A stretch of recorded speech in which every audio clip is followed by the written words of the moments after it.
नमस्ते दोस्तों। और आज के इस एक्सप्लेनर में आपका स्वागत है। देखिए, जब भी हम अपने आसपास की दुनिया, अलग अलग संस्कृतियों या फिर खुद मानव सोच को समझने की कोशिश करते हैं तो एक सबसे बड़ा सवाल सामने आता है। इन इतनी जटिल, इतनी कॉम्प्लेक्स प्रणालियों को आखिर समझा कैसे जाए?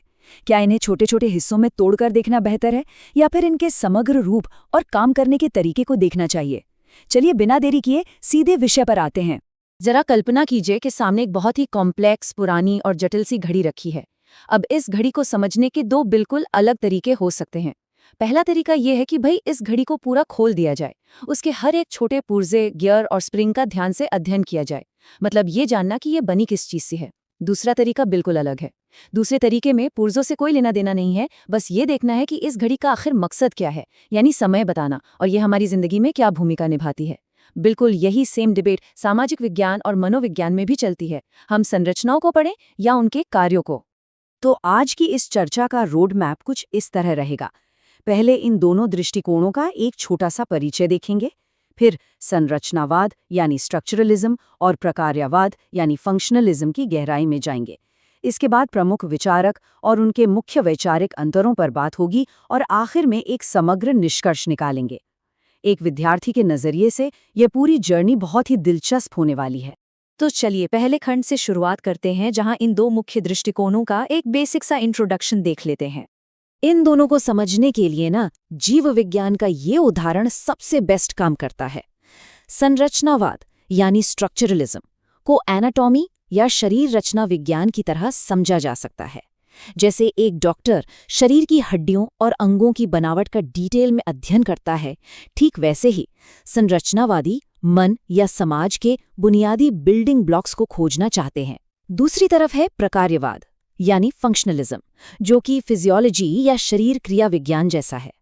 ये इस बात पर फोकस करता है कि शरीर के अंग आखिर काम कैसे करते हैं, एक जीव जिंदा कैसे रहता है और अपने पर्यावरण के हिसाब से खुद को कैसे ढालता है।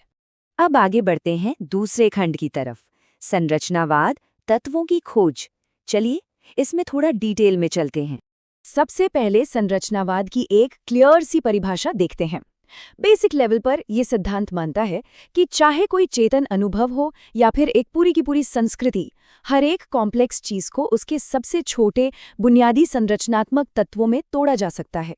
जब 19वीं सदी के आखिर में साइकोलॉजी यानी दर्शन शास्त्र से अलग होकर एक स्वतंत्र विज्ञान बन रही थी, तभी इस विचारधारा का जन्म हुआ और बाद में इसने एंथ्रोपोलॉजी यानी मानव विज्ञान में भी एक क्रांति ला दी। इनका मेन गोल उन नियमों या कह लीजिए उस ग्रामर को खोजना था जो इन एलिमेंट्स को आपस में जोड़ता है। अब यहाँ एक बहुत ही दिलचस्प बात सामने आती है। विल्हेल्म वुंट और उनके छात्र एडवर्ड टिचनर को लीजिए।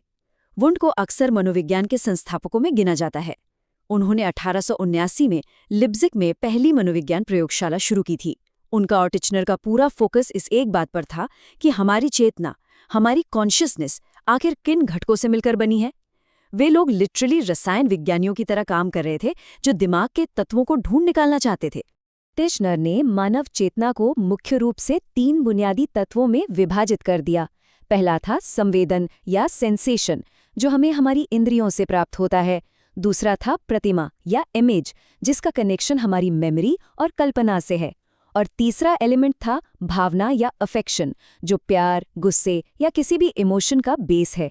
संरचनावादियों का पक्का मानना था कि दुनिया का हर एक जटिल विचार बस इन्हीं 3 एलिमेंट्स के कॉम्बिनेशन से बनता है। अब इन तत्वों को साइंटिफिक तरीके से पढ़ने के लिए उन्होंने अंतर्दर्शन यानी इंट्रोस्पेक्शन पद्धति का सहारा लिया। उन्होंने संवेदनाओं को और गहराई से समझने के लिए उसकी 4 अलग-अलग विशेषताएं बताईं। पहली गुण, क्वालिटी, यानी कोई चीज लाल है या मीठी। दूसरी गहनता, इंटेंसिटी, वो कितनी तेज या हल्की है। तीसरी अवधि, ड्यूरेशन, वो कितनी देर तक रहती है। और चौथी स्पष्टता, क्लैरिटी, यानी वो हमारी चेतना में कितनी साफ है। ये एकदम सिस्टमैटिक और माइक्रो लेवल की एनालिसिस थी। आगे चलकर इस आइडिया ने एक नया रूप ले लिया। क्लाउड लेवी स्ट्रॉस जैसे विचारकों ने इस संरचनावाद को सीधा संस्कृति और मानव विज्ञान पर अप्लाई कर दिया। लेवी स्ट्रॉस का मानना था कि संस्कृति बिल्कुल एक भाषा की तरह है। जैसे हर लैंग्वेज का एक ग्रामर होता है, वैसे ही संस्कृतियां द्विआधारी विपरीतताओं या बाइनरी ऑपोजिशंस पर काम करती हैं। मतलब दो उलट चीजें, जैसे प्रकृति बनाम संस्कृति, कच्चा बनाम पका हुआ या पवित्र बनाम अपवित्र। उनका मानना था कि इन ऑपोजिशंस को समझकर किसी भी संस्कृति के काम करने के छिपे हुए ढांचे को डिकोड किया जा सकता है। चलिए अब नजरिया बदलते हैं और अपने तीसरे खंड पर आते हैं, प्रकार्यवाद यानी उद्देश्य और अनुकूलन। तो ये प्रकार्यवाद आखिर है क्या? देखिए, प्रकार्यवाद को इस बात से कोई फर्क नहीं पड़ता कि मन या समाज किन तत्वों से बने हैं। इसके बजाय इसका पूरा फोकस इस बात पर होता है कि मानसिक गतिविधियां और सामाजिक संस्थाएं काम क्या करती हैं। ये इस बात पर ध्यान देता है कि कोई जीव या समाज अपने एनवायरनमेंट में सर्वाइव कैसे करता है, अडेप्ट कैसे करता है और बैलेंस कैसे बनाए रखता है। इसका पूरा लेंस प्रैक्टिकल आउटकम्स और पूरे सिस्टम के सुचारू रूप से चलने पर होता है, न कि अलग-थलग हिस्सों पर। अगर इसकी जड़ों की बात करें तो प्रकार्यवाद का कॉन्सेप्ट चार्ल्स डार्विन के विकासवाद के सिद्धांत से बहुत गहराई से जुड़ा हुआ है। विलियम जेम्स, जो पहले अमेरिकी मनोवैज्ञानिक थे और प्रकार्यवाद के प्रणेता माने जाते हैं, डार्विन से बेहद प्रभावित थे। यहाँ सबसे जरूरी पॉइंट ये है कि जैसे जीव विज्ञान में शारीरिक विशेषताएं सर्वाइव करने के लिए विकसित होती हैं, ठीक वैसे ही जेम्स का मानना था कि हमारे मानसिक कार्य और हमारा व्यवहार भी इसीलिए विकसित हुए हैं ताकि हम एनवायरनमेंट के अनुकूल खुद को ढाल सके। जेम्स ने जहाँ इस आइडिया को साइकोलॉजी में लागू किया, वहीं एमिल दुर्खीम और ब्रॉनिस्लॉ मैलिनोवस्की जैसे विचारकों ने इस पूरे अप्रोच को समाजशास्त्र और मानव विज्ञान में उतार दिया।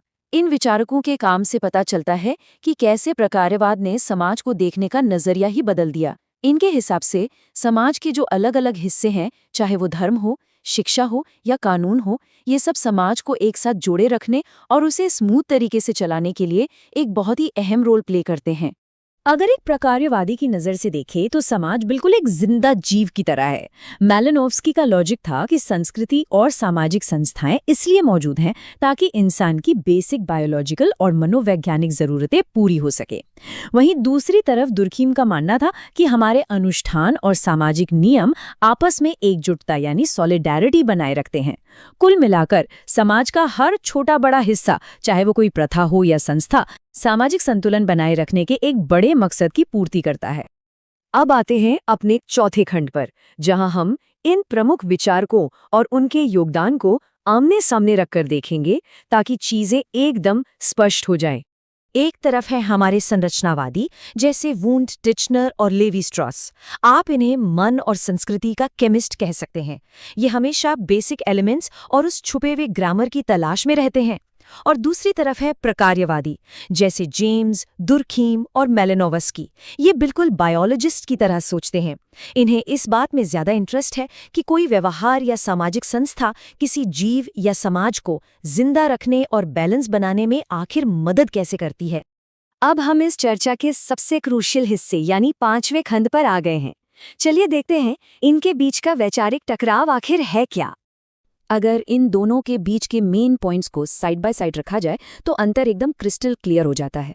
अगर हम कोर फोकस की बात करें तो जहां संरचनावाद बुनियादी तत्वों को ढूंढता है, वहीं प्रकार्यवाद उद्देश्य और फंक्शनिंग पर फोकस करता है।